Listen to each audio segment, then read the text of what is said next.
I'm particularly excited about Harlequins in 9th. I'm painting up my army right now. The Aeldari Codex is massive and the reviews are equally long. I've pulled together everything you need to know for the Harlequins in less than 5 minutes. With the Codex, the faction seems much stronger than before, with loads of neat tricks and abilities. The free rerolls are great, they're nasty in melee and better shooting than before. Everything has been made better and they're a real contender for the top tier. Some general faction points. Units are strong but costly in points. They're a quick army and manoeuvrable. 4+ invuln across the board. They can advance and charge. Also fall back, shoot and charge. That's for everything except vehicles. -1 to hit in melee except for bikers and vehicles. The Shadow Seer gives a tasty -1 to wound for infantry within 6. The Travelling Players rule means you can take a detachment with Drukhari or Craft Worlds, and that's without breaking their detachment rules and losing benefits. You can include only 1 Solitaire as before. If you have a Troop Master, they must be your Warlord. And the free reroll mechanic is super strong and is called Luck of the Laughing God. Essentially, you get 4 free rerolls per turn, and that's in addition to any CP rerolls you might do. You can use these rerolls on hit, wounds, damage, saving rolls and advances, and there's also a fun mechanic to gamble to get even more luck dice. Each round you can roll up to 6 d6s. If you roll and they land all on unique numbers, then you get the number of dice that you rolled as luck dice. If you don't want to gamble, just roll 1, it's bound to be unique, that gives you 1 extra,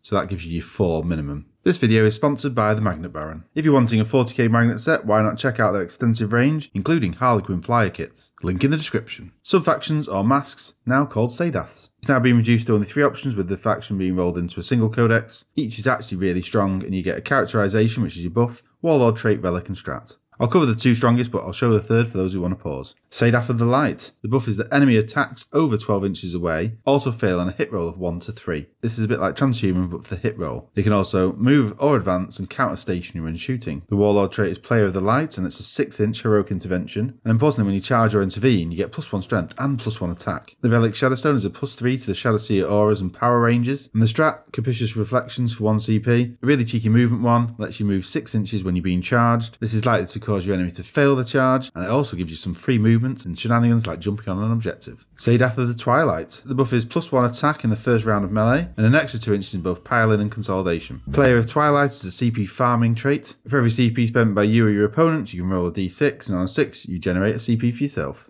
Also, for every 4+ roll of your Laughing God dice, you get a CP back, but you can't do this from within a transport, which is a shame. The Relic Twilight Fang is a better Troopmaster power sword, strength +2, AP -3 and damage 2. Key thing is you get extra attacks equal to the current battle round number. This means in round 5, for a master that charges, you'll be hitting with 12 attacks. Malicious Frenzy for 1 CP, 6 to hit in melee, auto wound. So Light and Twilight seem the strongest. Twilight seems particularly focused on melee, and Light has the fantastic Transhuman for hits. Warlord traits. 3 extra traits in addition to the SAEDATH ones. The Warlord can actually take 2, 1 from this selection and 1 from the SAEDATH. You'll be making a Troopmaster really scary. Probably the best one is a Foot in the Future. Allows you to auto advance 3 + d3 inches and gives you +6 inches to a charge roll, essentially guaranteeing your charge. Other good ones include once per turn, auto 6 for either a hit, wound or a saving throw. Even better, you can choose to use this after you've rolled the dice. And a trait where the enemy can't reroll anything when they're attacking the Warlord. Relics. 6 relics in addition to the SAEDATH ones, used on any character that isn't the Solitaire, picking what look like the 3 best, the 2 offensive and 1 defensive one. The Stored Sword, strength +2, AP -3 and 2 damage. The key thing with this one is that it auto hits. Kegger Rose, strength +2, -2 AP and 3 damage. This one rerolls all wound rolls. And Star Mist Raiment, once per battle you get a 3+ invuln for a turn, and you can't reroll any hit or wound against the bearer. Pivotal rolls, points-based character upgrades. Some really good benefits here, ranging from 15 to 30 points. So these can be quite expensive in an already expensive army. There's loads of upgrades though, really great options, and you really want to make sure you free up points in your list to take them. I've listed the best 2 for each unit type. Please pause and read, but I'll just call out a couple of really good ones. Queen of the Shards for 25 points. 5+ to wound, ignores invulns. And Lord of Crystal Bones for 20 points. If you hit a target, you can then reduce its movement by 2 and they can't overwatch.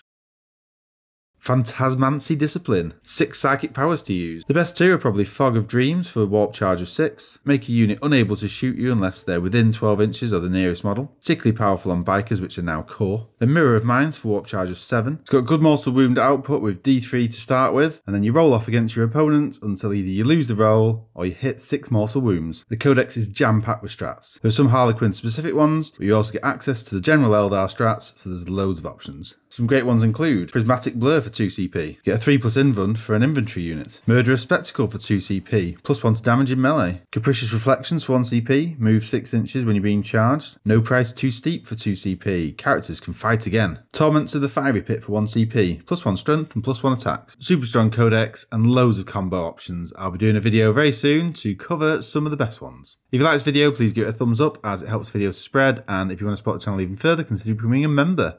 See you again soon. Bye.